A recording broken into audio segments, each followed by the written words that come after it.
You're listening to the Ask Drone U podcast. You ask, we answer your drone questions. Whether you're here to turn your passion into profit or you simply fly for fun, we're a community of learners and teachers who aspire to achieve greatness.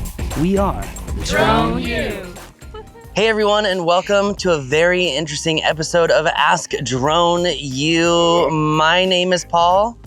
More interesting than you know. My name is Rob. I hear a slight tinge of complaining that it's cold out here. No, it's actually not that cold anymore. It's pretty nice. I'm content. I'm happy too. The reality is we're on a lake, so how bad can it be? Yeah, seriously. But it was just 100 degrees a week ago with a fire burning and the lake closed. And now we are out here in this beautiful lake, the marina behind us, as you can see. And why are we out here filming shows, answering questions? It's actually quite simple. We want to give you a taste of what it's like to be on a boat. So if you want to enjoy the best training environment that is offered here in the United States of America, you've got to come fly your drone here at Drone U HQ on the lake, where you can learn subject tracking, fly whatever drone that you want, learn the various exercises to really get closer, fly lower, and most importantly, fly more confidently. Because you can get the jobs over your competitors, but you've got to have the right training environment.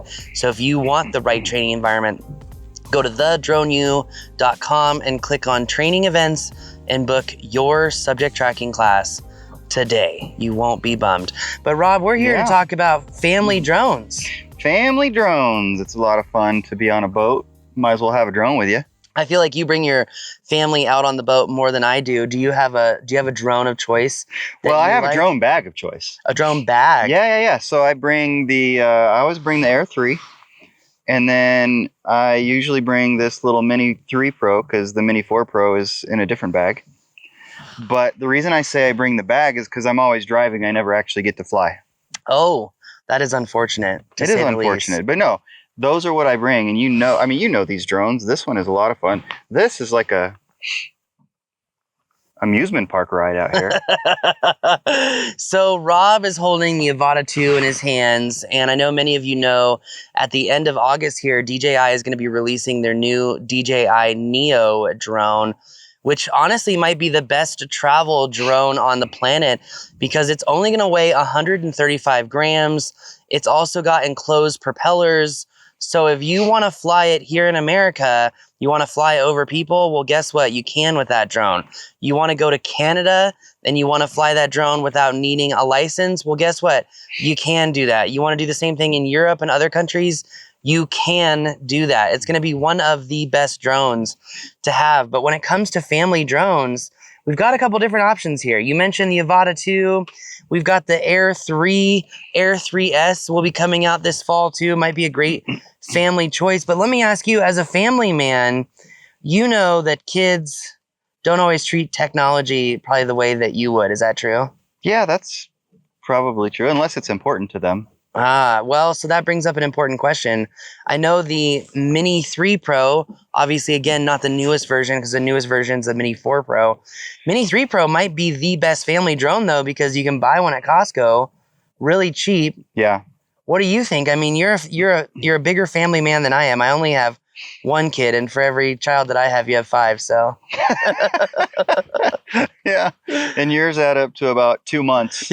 3. It's a bit, no. It's almost June, 3. 2.5. Anyways, no, it is. It's a great drone, and it's one of those drones we can throw up in the air. And frankly, I mean, I don't want to, it's not cheap, right? It's still a few $100, so we definitely try to respect it. A few $100 matters, especially when you got 5 kids. But it's something that we can throw up no matter where we're at. It's easy to take with us. When we're out on the lake, we have it. And if some of the kids or one of my kids wants to fly it, it's easy to throw up and say, hey, go for it, fly around. And they're going to be fine. It's going to be relatively simple, and they'll be able to get some footage that they think is cool, that they think is fun. And we have done that a couple of times, and it's a lot of fun. And this is a great drone to be doing that with. We've enjoyed it, even though this one doesn't have A lens cover. See the kids. Watch the kids. I was wondering how that disappeared. But I mean, that brings up a good point, is that your Mini 3 Pro is primed and ready to go for an ND filter, which if you're out here and you're filming out on the lake or it's just a bright sunny day, the best piece of advice that we could probably give you is make sure that you have at least a minimum ND8 on your drone. And you know what's interesting? Even in this light, you think? Not in this light. This overcast light, I would not even use. You don't need a filter. No Yeah. filter needed. This flat light is honestly amazing. But the reality is, if the kids are out flying around, it doesn't matter. No one's ever going to look at that footage again anyway. Who knows? Maybe they'll turn into a Maybe famous cinematographer, Rob. Maybe. And then it'll come back 30 years later. Oh, their first foray into filming. I told you I was going to be a cinematographer. Well, when it does come to flying around boats, though, I think a couple of tips and tricks that we can give people is, number one, if you are a Drone U member, you can check out the subject tracking course where you go even deeper into these tips and tricks so you can get the best footage when flying around moving objects like boats, like cars, etc. But the Mini 3 Pro, the Air 3, and again, we do have a Mini 4 Pro. We only brought the Mini 3 with us. We might be seeing a brand new one of these here shortly. But honestly, those two drones, they capture amazing photos and videos. You're going to need an ND filter on a bright sunny day. You probably do not want to take off while the boat is on the move. These drones have what's called smart go homes. So as you fly further and further away from your takeoff position, they're measuring that distance. And all of a sudden, your drone could literally start a return to home and fly back to the area that you actually took off in and auto land into the water. So you don't want that. You also want to make sure that you're keeping an eye on your battery levels. Sometimes battery percentage is also not going to be that accurate when it's so hot outside. So you can go into the battery menu, look at the advanced details, and check out the actual battery voltage per cell. And if you start to hit that 3.6 mark, it's time to fly home. And when you do fly home, turn the boat off, okay? You know, one of the biggest issues I think we've seen here, Rob, with subject tracking is even when we turn the boat off for takeoff, if you turn on your drone too early and the boat is still kind of rocking back and forth, you get an IMU error and it won't even let you take off. So having that boat still is just so important. Which, if you're at a lake that has coves, that's the way to do it, is to go back into the coves, which is what we do typically, whether it's a class or whether it's my family. We'll go back into the cove, and it's calmer in those, obviously, which is, we're in one now that's definitely calmer here than it is out in the main channel. So it's something that you want to do if you're taking off. And by the way, on these drones, we do have DCCs, don't crash courses, I think. We do. Do we have the Air 3? I thought we did. I think so. I thought we got that done. Anyways, those are very inexpensive courses you can grab on the website. We are actually in the middle of filming the Avata 2 DCCs. We're going to get some footage of Brandon flying his Avata 2. I got to be honest with you, Rob. If I had the choice of these three drones, I would fly the Air 3S to take really pretty panos. When we get an Air 3S? Excuse me, an Air 3. Good catch. No, you're right. You're right. I would use the Air 3. People are going to say, they're out already? How'd they get one? This is an Air 3S. I would use the Air 3 for panos. And I would probably use the Avata 2 to do like the really cool flying close and low. Flying right through the boat. Oh, yeah. Because you can fly this in manual mode. The problem, if you're ever trying to track your boats, like you want to film a fun time at Lake McConaughey because you're in the middle of Nebraska, but it looks like you're in the Bahamas. If you're using one of these drones in GPS mode or sport mode and you're trying to catch up to the boat, as soon as you let off the sticks, the drone is going to brake and stop moving while your boat or whatever you're chasing continues to move.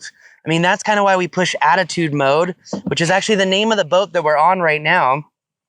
But when it comes to the Avata 2, you definitely have an advantage flying in that manual mode to be able to, match the speed of the boat. And even if you let off your right stick at least a little bit, you can still maintain that speed with the boat. So these are all things to be aware of when you're using your family drone out on the lake, because it can be a dynamic environment. There can be a lot going on. We've done this for almost 10 years now, and we have a lot of experience, and it can still be pretty hectic on the boat. Certainly on the water, for sure. So one of the things that I'll do, and that my kids and I will do, is go subject track in other environments. so can do it slow on a bike. We've subject tracked jeeping because we jeep a lot. We have motorcycles and four-wheelers, or at least our family does. Well, we have motorcycles, so we'll get out and we'll subject track those. Of course, in those environments, there's usually trees, at least where we're at. So you got to be aware of those, obviously. But it's a little less nerve-wracking than being over the water. So it's a Yeah. good place to go. Give it a whirl. Yeah. I got to be honest with you. I remember so vividly your story of subject tracking the Jeep and that little blue drone. That little blue drone, he calls it. Do you want to tell us about that story? Well, we've talked about it on a couple of episodes, probably a few years ago. But yeah, we had the Skydio too. It was when it relatively new, right? And so it had the obstacle avoidance, and so I thought, man, I'm just gonna throw it up. I'm gonna sit in the Jeep, and I had the wand with me because I think that's what it was connecting to track, right, at the time. And so it was a disaster. That's the bottom line. That was a long time ago. They've come a long ways. So it would get caught in trees, and then so we'd have to stop and wait, and then we would hope for it to come down, and it never could find its way through. So then I had to get out of the Jeep and then go walk back up and go back around and help it land. And so it wasn't exactly all that I had hoped it would be, but live and learn. Yeah, Gotta definitely. try it to figure it out. Definitely live and learn. It's going to be interesting too what the future of some of these family drone offerings looks like, because Rotor Riot just dropped a new flight controller. Auterion just dropped a micro flight controller. It's going to be really interesting to see what manufacturer kind of picks up the ball, because it was just a week or two ago that we thought the DJI ban was dead. And then, the Senate introduces a new bill to go along and amend the NDAA. And we might still be looking at some sort of DJI ban. If you own a DJI right now, you're still going to be able to fly it. I think it would just be that you would be inhibited from buying new DJI stuff, which that could really kind of change the dynamic as a whole here. So even for something like this, you think? When they talk about bans, are they talking about something? This actually might be the most important one to ban because he's harder to find. Yeah, it's harder to detect. I don't know. Hopefully not, though. Certainly for a family. Yeah, not only harder to find, but one piece of aluminum tape, and you can fly it wherever you want. So, but that said, I don't. It's going to be really interesting. I think it's too early to tell right now. Let's hope not. Yeah, let's hope not indeed, because just as Forbes put out, it was their Forbes or WSJ, saying that a potential DJI ban would have $116 billion impact on the overall drone market. I don't know where they pulled that number from, but it's probably out of one of Jim Cramer's Mad Money episodes. And there, don't even bother fact checking. When it comes to the best family drone, obviously saving money, be money conscious is important. If you want to just get the basic kind of shots, yeah, you can do, subject tracking with active track on these two drones, where you essentially pull up the boat or whatever you're tracking, draw a box over it, let it follow you. Don't expect that to work over, say, 20 miles an hour. And if you even have a little bit of a wind, like obviously you can see the background moving behind us.